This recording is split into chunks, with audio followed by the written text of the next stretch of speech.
রাজৌর উপজেলার পার্শ্ববর্তী ইউনিয়ন মোকশেদপুরের গোহালা বাজার সংলগ্ন মুসলমান মালিকের জায়গায় মন্দির নির্মাণের কাজ শুরু করার অভিযোগ উঠেছে। তবে মন্দির নির্মাণকারী বলছেন জায়গাটি তার মামা তাকে দিয়ে ভারতে চলে গেছে। তবে বিষয়টি নিয়ে যে কোনো সময় সংঘর্ষের আশঙ্কা করছেন স্থানীয়রা।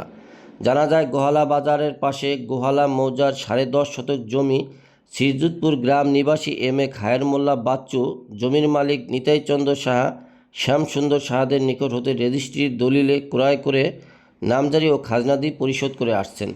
পূর্বের মালিকদের ভাগিনা মনোরঞ্জন সাহা উক্ত জমিতে মামাদের আশ্রয়ে বসবাস করে আসছিল।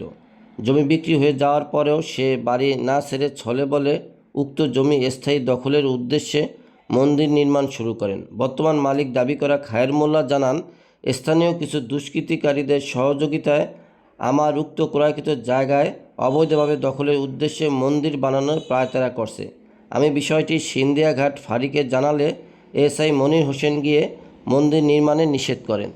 সিন্দিয়াঘাট পুলিশ ফাঁড়ির এএসআই মনির হোসেন বলেন, আমরা বিষয়টি অবহিত হয়ে ঘটনাস্থলে গিয়ে নির্মাণ কাজ বন্ধ রাখার কথা বলে আসছি।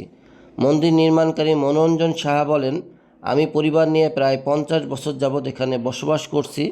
পূজা করার জন্য মন্দির নির্মাণ করছি। তবে এ জায়গায় আমার নামে রেকর্ড না হওয়ায় রেকর্ড সংশোধনী মামলা বর্তমানে আদালতে চলমান। তবে তিনি কোনো কাগজপত্র দেখাতে পারেননি।